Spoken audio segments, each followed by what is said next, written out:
there's this connotation that like I share this hatred for her, but I don't. I genuinely passed that. I'm at a place of healing in my life. I'm at a place of taking accountability for the things that I did wrong. You are watching a man run off the runway in real time. Tony Lanez has been locked in a California prison, and he was betting everything on one move, one filing that his supporters believed would change the entire case. Then it hit a wall. Not with drama, not with a televised showdown, just a quiet denial that shut the door. So what did the court see that the internet didn't? And why did the new evidence collapse the moment judges looked at it? Let's go back to the very beginning, because to understand why that filing collapsed, you have to go back to the night everything started, inside an SUV in the Hollywood Hills. Because whatever people think happened, the jury saw something very specific, and that matters. The date was July 12th, 2020. The night had started the way many nights in those circles do. An exclusive party, a famous address, the kind of gathering most people only ever see on a phone screen. The party was at Kylie Jenner's home in the Hollywood Hills.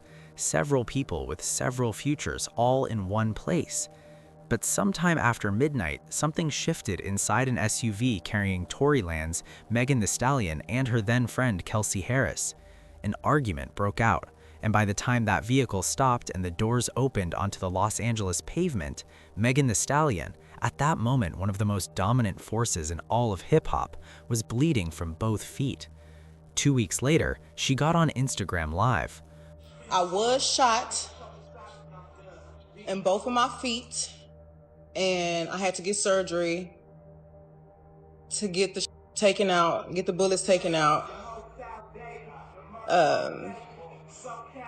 And it was super scary.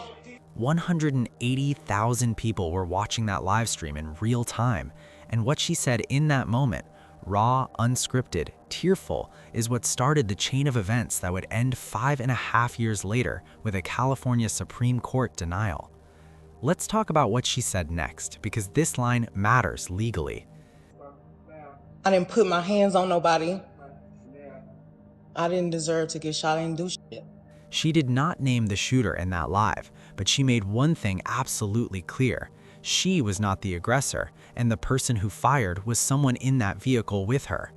Months later, she named him, and a Los Angeles jury in December of 2022 agreed with her. 3 felony counts, guilty on all 3. Count 1, assault with a semi-automatic firearm. Count 2, carrying a loaded, unregistered firearm in a vehicle. Count 3, discharging a firearm with gross negligence. 3 convictions, 1 man, 1 night. Now here is where the evidence piece becomes absolutely critical, because the defense would later spend enormous energy trying to convince appellate courts that this trial was flawed. But to understand why those courts rejected that argument, you need to understand what the prosecution actually gave that jury. The prosecution's forensic case wasn't vague, it was layered. Gunshot residue was found on Tory Lanez, according to trial testimony. Bullet fragments removed from Megan's feet were matched to a firearm recovered in the SUV. That gun was registered to his bodyguard, but witnesses testified it was in Lanez's hands. Then came the driver's testimony. Jaquan Smith told the jury what he said he saw that night. The DNA evidence added another complication. Testing on the magazine was described as inconclusive for Lanez, but according to court records, the same testing excluded Kelsey Harris, the person the defense suggested may have fired first. Each of those pieces mattered later, because when appellate judges reviewed the case, they weren't looking at one disputed detail, they were looking at all of it together. Add to all of that 911 calls, hospital records, surgical documentation, the specific testimony of Megan Thee Stallion herself, delivered in that courtroom with granular detail that is extraordinarily difficult to fabricate under cross-examination. Megan also testified that after the shooting, Lanez offered her $1 million to stay quiet about what happened. His defense team disputed that interpretation, arguing that the conversation was taken out of context. The jury ultimately heard both sides before reaching its verdict. In August of 2023, Tory Lanez was sentenced to 10 years in prison. With credit for time served, he was placed at North Kern State Prison, later transferred to California Men's Colony, with parole eligibility beginning in August of 2029. But the fight did not end with sentencing.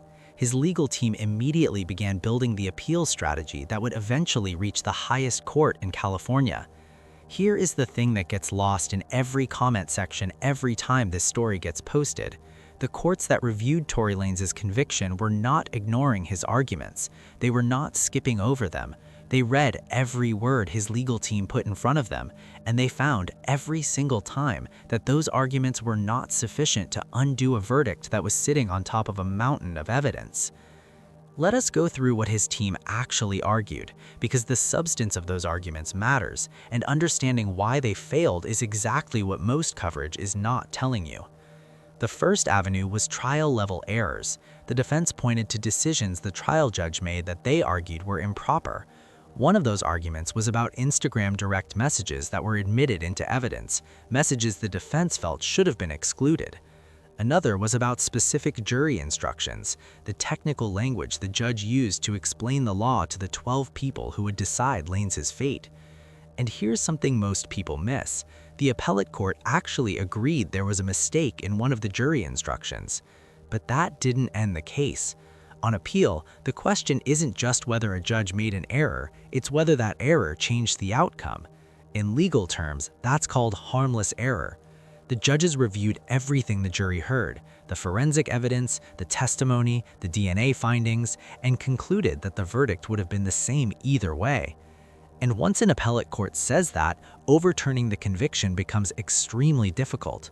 When judges stepped back and looked at the full picture, the eyewitness account from the driver, the gunshot residue, the forensic ballistics, the DNA exclusion of Harris, the medical records, the testimony of Megan Thee Stallion herself, delivered in that courtroom with granular detail that is extraordinarily difficult to fabricate under cross-examination, the court concluded no reasonable jury, even with a perfectly worded instruction, would have found a different verdict.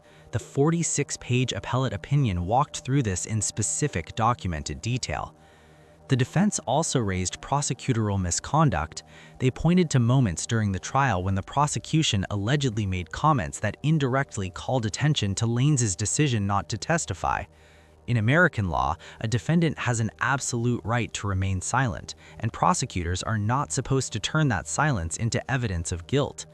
The appellate court reviewed these claims closely and found they did not meet the threshold for reversal, either because the comments were legally permissible in context or because the defense had not properly objected at the time, as procedure requires. But the biggest and most publicized chapter of the appeal campaign was what Lanez's team called new evidence. And this is where the gap between the online conversation and the legal reality becomes genuinely vast. In 2024, an affidavit surfaced from a man described as Kelsey Harris's bodyguard. The document claimed Harris had fired first, that she was in some way responsible for the shooting.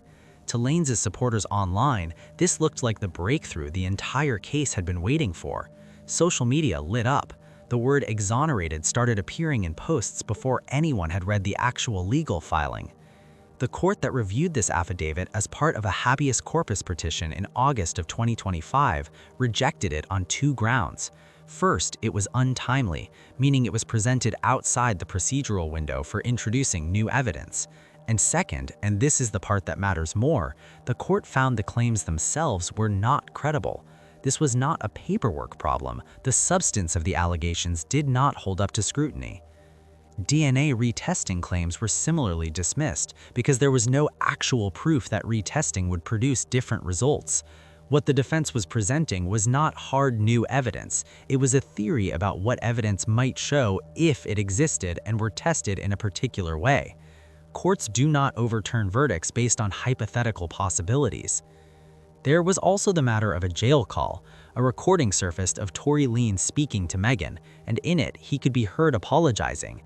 The defense argued this was not an admission of guilt, just a general expression of remorse.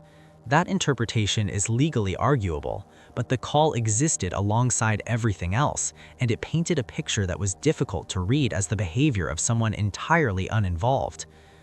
In November of 2025, a 3-judge appellate panel issued its ruling. The conviction was affirmed. The judges stated plainly that the evidence presented at trial was more than sufficient to support the jury's finding that Lanez personally inflicted great bodily injury on Megan Thee Stallion. The opinion was 46 pages long. Every argument the defense raised got a specific, documented answer. That is not a dismissal, that is a detailed refusal, and those are very different things. Around this same time, in December of 2025, Lanez gave his first on-camera interview from behind bars. NBC News sat down with him at the California men's colony, and he spoke about Megan directly and said something that was less expected from someone still publicly fighting his conviction. And when I talk about my case, I don't want it to be taken as me coming at her, because it's not that. I'm just asking for somebody in the system to look at my case and look at the evidence and ask if this was fair. That interview landed in the middle of the active California Supreme Court petition. His team was still fighting. The door had not yet closed, but the clock was running.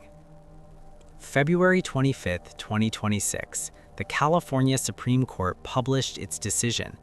The petition for review was denied. No lengthy opinion, no dissent from the justices listed in the denial, no new legal reasoning was spelled out for the public record, just a clean, definitive institutional no. The case was over at the state level. Every door that existed inside the California court system had now been tried. Every door was closed. The reaction online split instantly, the way it always has with this case, which brings us to the thing we need to address directly because it has been wrong in a lot of the coverage and in almost every comment section. People keep calling this a federal case. They keep referring to the feds rejecting the appeal. This is not a federal case. It was never a federal case. This is a California state prosecution brought by the Los Angeles County District Attorney's Office, tried in Los Angeles Superior Court, reviewed by the California Court of Appeals, and now denied by the California Supreme Court. The federal government has had zero involvement in this proceeding. Zero. That distinction matters enormously because the path forward, if one exists, depends entirely on understanding the correct legal lane. The other theoretical avenue is a federal habeas corpus petition, a separate proceeding in which Lanez could argue that his federal constitutional rights were violated during the state trial. Federal habeas operates under its own procedural rules, and it is a famously difficult standard to meet. Federal courts reviewing state convictions are not supposed to function as a second jury. They are seeking constitutional violations that rendered the entire proceeding fundamentally unfair. Given that the California courts have already reviewed and rejected the constitutional claims Lanez's team raised, the silence issue, the jury instructions, the misconduct allegations, clearing the federal bar would require something new, something that has not yet been presented. And then there is the question of a pardon. In that December NBC News interview, Lanez confirmed he had formally requested clemency from California Governor Gavin Newsom. His team characterized it as a long shot but a legitimate option. There has been no indication from the governor's office that this request is under active consideration. Now let us spend a moment on the narratives that have dominated the social media conversation around this case because they deserve a direct response. A persistent online theory claims that Roc Nation, the management company associated with Jay-Z and connected professionally to Megan Thee Stallion, influenced the outcome of the case. However, no court filings, appellate opinions, or official investigations have presented evidence supporting that claim. Across multiple levels of judicial review, no findings of outside interference or improper influence were documented. As it stands, the allegation remains a social media narrative, not a claim substantiated in the court record. What has been inarguably true throughout all of this, and what deserves to be said plainly, is that Megan Thee Stallion paid a cost for coming forward that very few people in her position would have been willing to pay. She was harassed online for years. She was mocked in music by other artists. She had to win a separate defamation lawsuit against a blogger she alleged was paid to discredit her. And through all of it, every single court that looked at what happened on July 12, 2020 came back with the same answer. As of today, Tory Lanez is housed at California Men's Colony in San Luis Obispo, serving a 10-year sentence with parole eligibility beginning in August of 2029. He's been making music from prison. His supporters continue to hold on to hope. His legal team continues to explore whatever narrow options remain. But the California courts, trial court, appellate court, Supreme Court, have now spoken with one voice. There's one more dimension that rarely gets mentioned. Tory Lanez is a Canadian citizen. Under United States immigration law, non-citizens convicted of certain felony offenses may be deported upon completion of their sentences. His exact immigration exposure will be determined by federal immigration authorities if and when that time comes, but it is one more layer of consequence attached to these convictions. At this point, the state courts have spoken. What remains, if anything, moves into far narrower legal territory: federal review, executive clemency, or nothing at all. For supporters, the fight isn't over. For the courts, the record is settled. The question now isn't what happened at trial, it's whether any court, anywhere, sees it differently. What do you think happens next? Drop your thoughts in the comments. If you found this valuable, hit like, it genuinely helps this channel. And subscribe with notifications on because we are going to keep watching this story as it develops.